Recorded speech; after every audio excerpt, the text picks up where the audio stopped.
I had my experience at Escuela Raíces, a school located at Esmeralda 1757 in Antofagasta.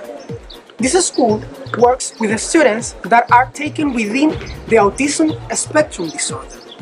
This disorder takes into account autism, Asperger's syndrome, childhood disintegrative disorder, and pervasive developmental disorder.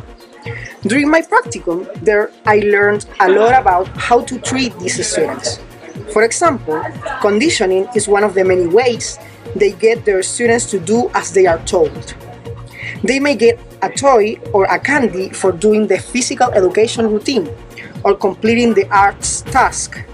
I also experienced some of the many ways these students can react according to how they feel. They may hit you either when they are angry or extremely happy. They might have a specific classmate on who they love bothering or beating. Some of my students were not able to utter a single word, while others just kept on talking and running around the room.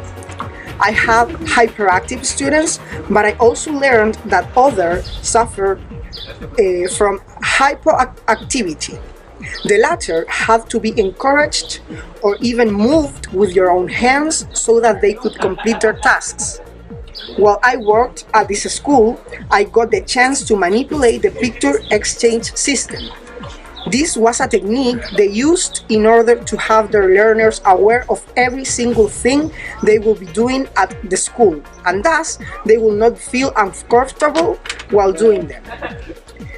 They also used this system to ask for certain things. The core purpose of this strategy was to help them develop the use of language. So, for example, at a certain stage, they could start using subjects when starting a sentence, or instead of asking for something, asking for help. This last example was actually one of the best critical thinking processes these children could reach. The challenge of working with these students is getting to know them on your own. They can tell you many things about the students, but if you don't get to have your own rapport with them, you will never be able to understand what they really want, what you have to do when they react in a violent way, or what kinds of things you can't force them to do. If learning is an individual process with students within the autism spectrum disorder, this is highly increased. I did my practicum at Escuela Nueva Luz. The school is located at Coquimbo 965 in Antofagasta. The schools focus primarily on children with impaired vision, but it also works with children with multiple challenges. Some of the challenges these children have are from the autism spectrum disorder with high-functioning autism and Asperger's syndrome, and also with cognitive disorders and motor disorders. My practicum there was for 8 hours that were divided in 4 sessions of 2 hours each. During my time there, I learned a lot from the teachers, the students, and all the staff in the school. I could see the dedication and patience those people have to work with such amazing kids that I had the good fortune to meet. I realized how important it is for us as future teachers to learn how to deal with different contexts in the classroom. I learned to be more patient, to control my emotion, which was a bit hard, and also to come up with different solutions for problems that sometimes might feel unimportant for us, but for those kids are a big deal.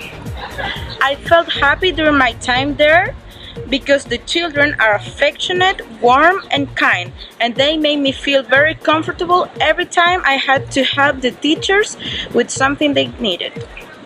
They were open to work with me or to receive my help, and they even called me Tia during my first session there. I think the biggest challenge I had was to be able to catch their attention and to find a way to communicate with them. Sometimes they have their own communication system and you have to get used to it to interact with them. And also, another challenge was learn to control my emotions because sometimes I felt very moved by them. The hospital classroom, San Antonio, is located in the 6th floor of the Antofagasta Regional Hospital. Why there? Well, because there we find the pediatrician area of this hospital. This classroom is attended by children from 6 to 15 years who cannot go to regular schools because of the different pathologies they suffer from. Being in a hospital classroom is somewhat shocking at first for somebody who's not used to see these realities in an educational setting. Seeing children that are not only concerned about their studies as students, but also about their health without leaving behind the joy of being a child is something that strongly impacts.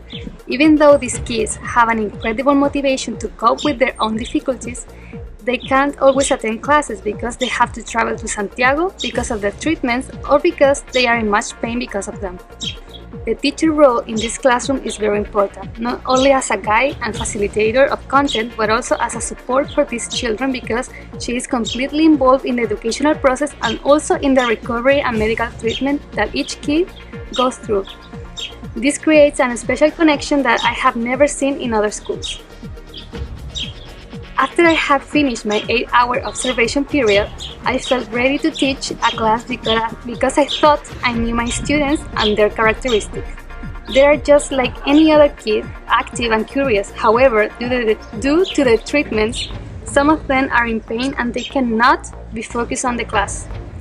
I felt challenged because first, the children had no exposure to English and I thought that maybe they didn't want to participate in the class. Besides, they all have different ages and I had to plan for all their characteristics according to their level. And also, as I said before, some of them cannot go and I was afraid that there were just a few children in my class.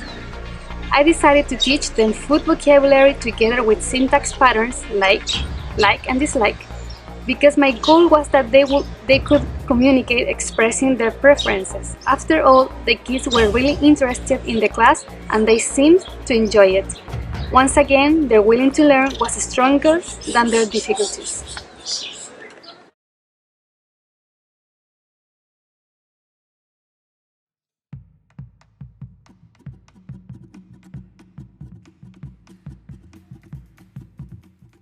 We also had a second complement during this practicum experience.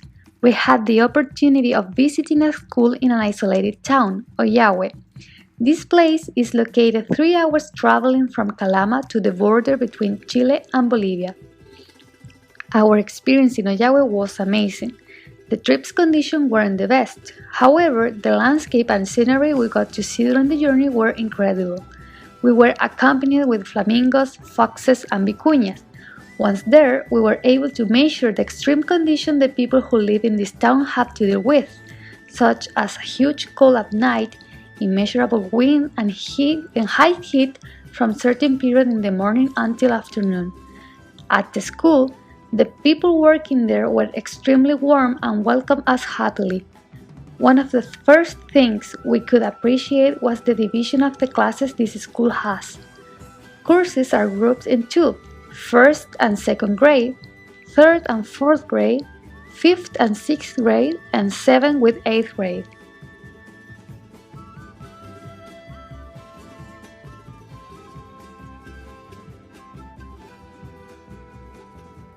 The second thing that caught our eyes were the strange division of time teachers have in the morning.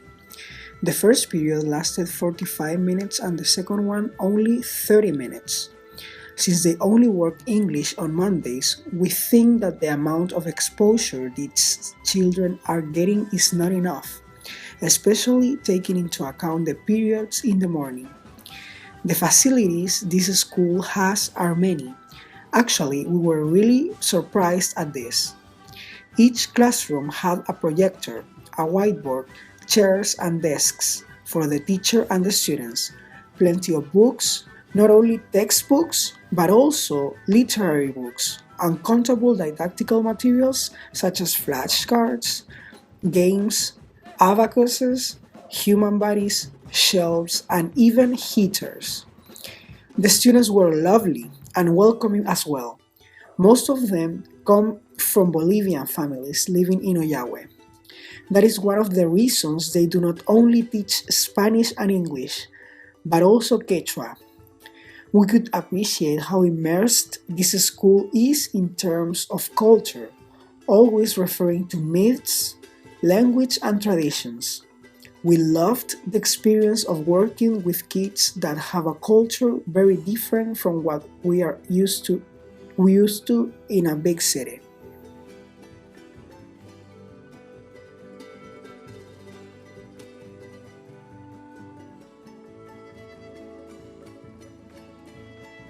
With no more than 10 students from both courses. This also made it easier to carry out the activities, which were most of the time aiming to be entertaining and catchy for them. They were always interested in the activities and willing to try new things within the classroom. This was also encouraged by all students and pedagogical workers at the school, who worked exhaustingly to always bring new things. The school in general was highly equipped, and this helped to be creative and innovative when trying class activities and strategies. They had many offices for the staff, a big courtyard, and cooks who were always preoccupied about what to give them.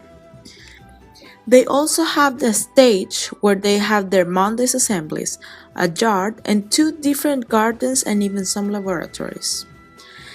The help they receive from the government is also key for them to have full equipment. Furthermore, they receive support from a minor and many other people coming from universities and institutions are involved in this school's community. In the end, the experience was memorable. We got to live the teaching process in a different context.